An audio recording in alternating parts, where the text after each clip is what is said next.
Были у вас такие моменты, когда именно во взаимопонимании были проблемы? Или что-то в характере другого человека? Ну, это немножко капризные.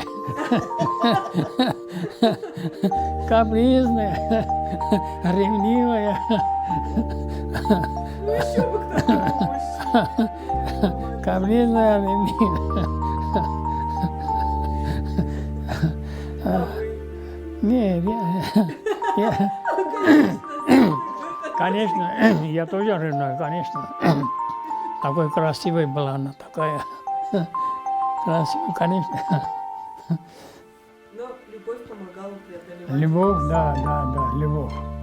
Честный. Пронесли через годы или она... Как-то там любили, там сейчас тоже любим. Помогаем друг другу. Любим друг друга, да?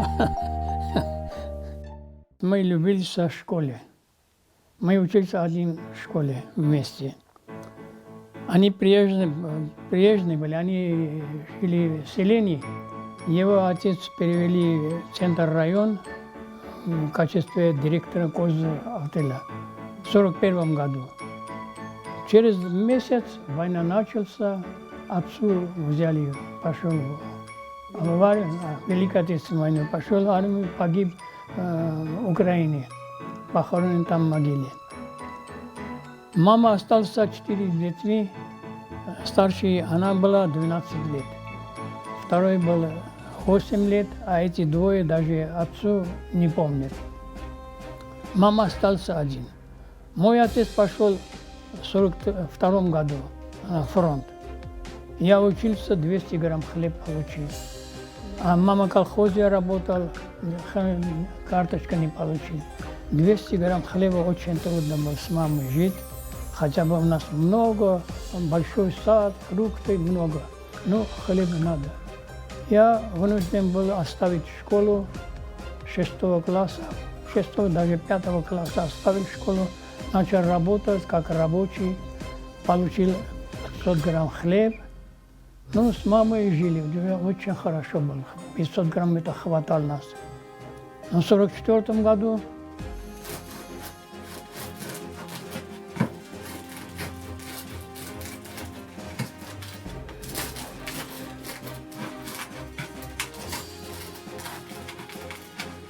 Вот это 200 грамм, да?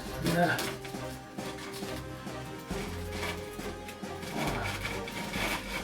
Надо это 200 грамм. Сколько хлеб мы получили, учились только. Мы вдвоем. Да, мне вызывает армию. Как быть? Мама остается без хлеба, без помощи. У нас много, сад много фруктов, надо собирать, надо отдавать заводу. Но мама не может, потому что там тогда строгий был, без врачей, расписки нельзя было оставить, не пойти в колхозную работу. И при этом тогда так был, что люди все постарались лучше свою, пускай пропадет, для фронта надо обязательно пойти. Все пошли. Ну, когда мне вызывают, что делать, как делать, я договорюсь его маму. Я говорю, все дети все умрут. У вас дома нету, сада нету, то дети умрут. Давай я Амалию заберу ко мне, пускай она живет с моим матерью вместе. Ну, она видела, что на самом деле дети умрут. Она согласилась. Я взял его домой, оставил в нашем доме с мамой, и я пошел в армию. В 1944-м я пошел, в 50-м, в конце 50-м я вернулся. 6 лет она с моей мамой жила. Она с мамой жила, она оставила дневную школу, пошел работать в консервном заводе как рабочий, хлеб получил 500 грамм хлеб, а вечером пошел учиться. А в 1944-м нам возраст не позволял, не расписались. Фактически 73-4 года мы вместе. Но она подарила мне 3 офицера. Один кончил Дмитровское ракетное училище, Третий кончил Харькове пожарное техническое училище, направили в Владикавказ, здесь женился. А третий кончил Владикавказской площади, которым Кирова училище, МВД училище. Это кончил. Сейчас Пятигорский. Но они тоже, мои внуки кончили Ставропольский милиции школы, здесь работает, живем хорошо. Это старший сын Рубен, но, к сожалению, авария дал, погиб. Это средний сын Бурген, кончил, это Харькове, направили сюда, в Владикавказ. А это Самвел тоже кончил Владикавказский, это Кировый, центр площади Кировый. Ну, они офицеры. Внуки тоже пошли стопам наших. Ставрополе кончили милиции, школа здесь работает. Ну, сейчас вот здесь. А это мы в 44-м, в 18-м году. Все умные, все хорошие, есть дети, есть внуки. Все нормально, все хорошо. Все спрашивают, в чем дело, почему вы так это любите, почему вы так долго живете вместе. Ну, я говорю, во-первых, мы взяли пример наших родителей. Потом нас учили в детском саду, что можно, что нельзя. Учили октябрятством мы были, также учили, пионером были, учили, комсомолом были, учили, партийным были, учили. Вот это все это нас, поэтому мы так, нам трудности были, очень много трудностей, но мы жили, мы потому что любили друг друга. Ну, после войны везде тяжело было, но надежда была хорошо, мы надеялись, это трудности, нам 200 грамм хлеб кушали, но не жаловались, жалобы не было государства, потому что такой был. Но мы уверены были, что лучше будет. Ну и постепенно, конечно, уже начинается лучше быть. И лучше, конечно, сейчас. А воевали вы где? 6 лет было везде. 6 лет, где не был. Армении был, Грузии был, Азербайджан был, Украина был, это Россия был. 6 лет, куда попали.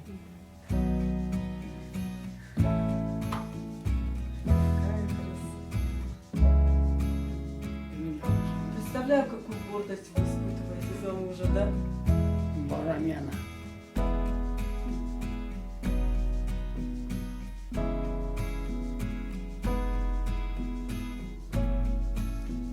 Ну, местности тоже много значит, да. Вот, допустим, в Армении мой отец, бывает, что в колхозе 500 литров вино получили. Хочу сказать, что у нас выпивка много, но одного пьяного человека не увидишь.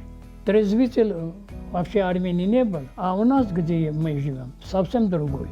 Мы совсем в тупике там жили, друг друга знали. Так что у нас воровство, хулиганство, такого не было. Потому что мы все знали, тупик такой был. Иран и Азербайджан такой-то, Турции. Поэтому мы воспитались такой, что должен всегда мир. Мир должен быть всегда. Это наше.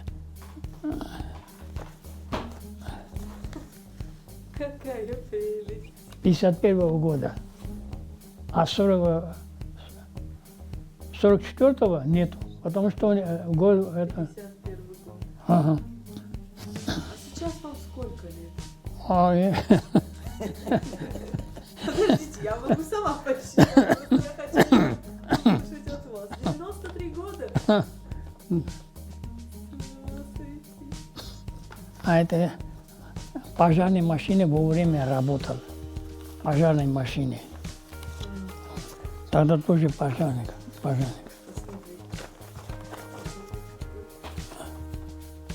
Говорит мужчина. Конечно. 45-м, наверное, в этом году. В 45-м, это вам сколько здесь лет?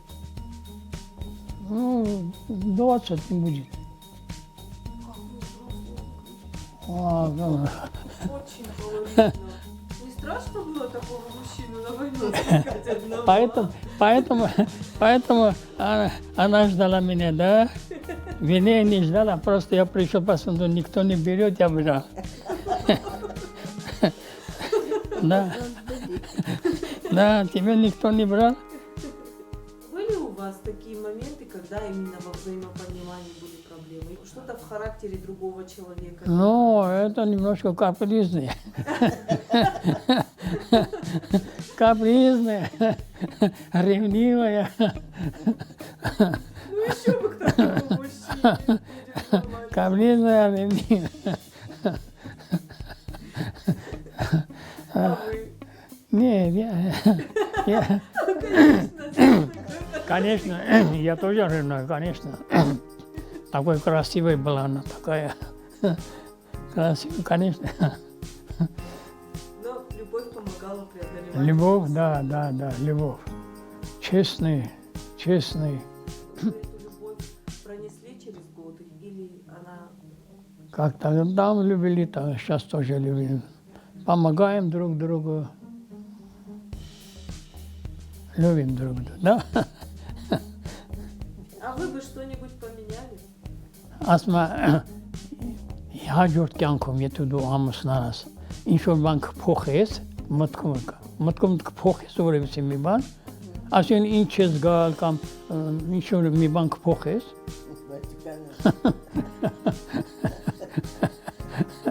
говорит я не буду менять как был так и есть потому что муж хороший дети хорошие внуки хорошие Главное, скромный.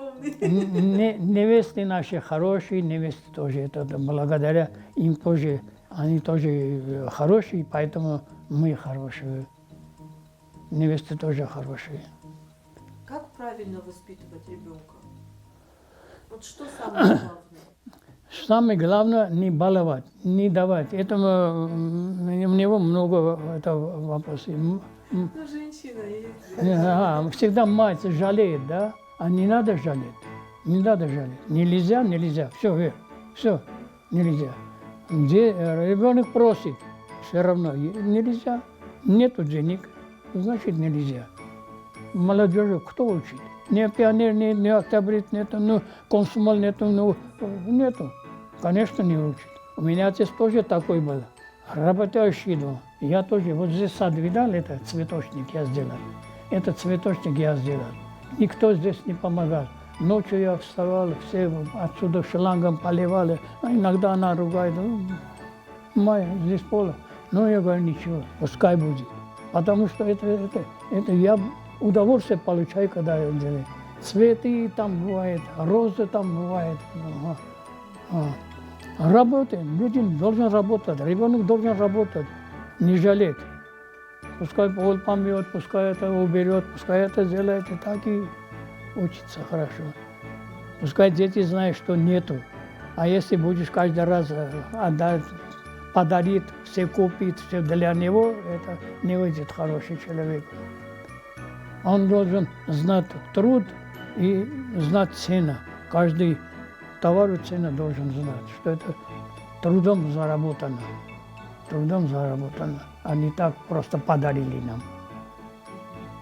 А вот скажите, пожалуйста, что бы вы посоветовали современным молодым людям, которые решили соединить свои жизни? Создать ячейку общества? Это жизнь покажет. Что хочет советовать, жизнь покажет. Сейчас молодежь такой, что попробуй. Я думаю, молодежь предупреди, что нельзя, что это. Ну, конечно, хотел бы, что любились по-честно, чтобы семья была хорошо. Работали, любились, честные, справедливы были в каждом вопросе, доверили. Если любишь, нужно доверять.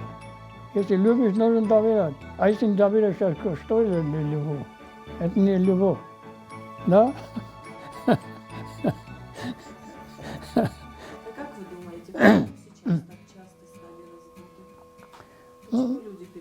ценить? Это потому, что телевизор плохо показывает, разводы показывает, убийства показывает. Зачем это? Дом-2 показывает. Зачем оно? Пускай, заводы, колхозы пускай, это, Стахановые пускай, как в советские время были. Ни одного рабочего не показывает там. Доярка пускай показывает, селение показывает. Дом-2, что такое-то? Это вы. Это я художник. Вы картины писали? А сейчас не пишете? не, сейчас нет. Рисовать букеты такие. Когда мы пошли на свадьбу, да, я обязательно 2 такой хороший букет, одну женщину, другой мужчине подарил. Всегда. Если бы можно было вернуться назад и что-то поменять, что-то изменить, вот, что-то сделать по-другому, возможно, чего-то не сделать. Я, главное, учился. Потому что я не учился, я шофером работал. А после войны шофер это дефицит был тогда. Дефицит был. Я всегда шофером работал и не думал, потому что деньги много получил, все у меня хватало. Но если вопрос, то я уже учился, не учил. Мои сыновья все учились, а я не учил. Внуки учили, а я не учился. Но им говорю, что деньги не главное. Надо учиться. Учиться и тебе будет хорошо, и государство будет хорошо. Если умнеешь, тебе никто не будет обманывать, всегда будут уважать, ты будешь жить всегда хорошо. Я этим жалею, что я не мог учиться. И работа такой был, шофером был, я король был тогда. И я учился, самое главное. Сейчас не могу 2 слова сказать.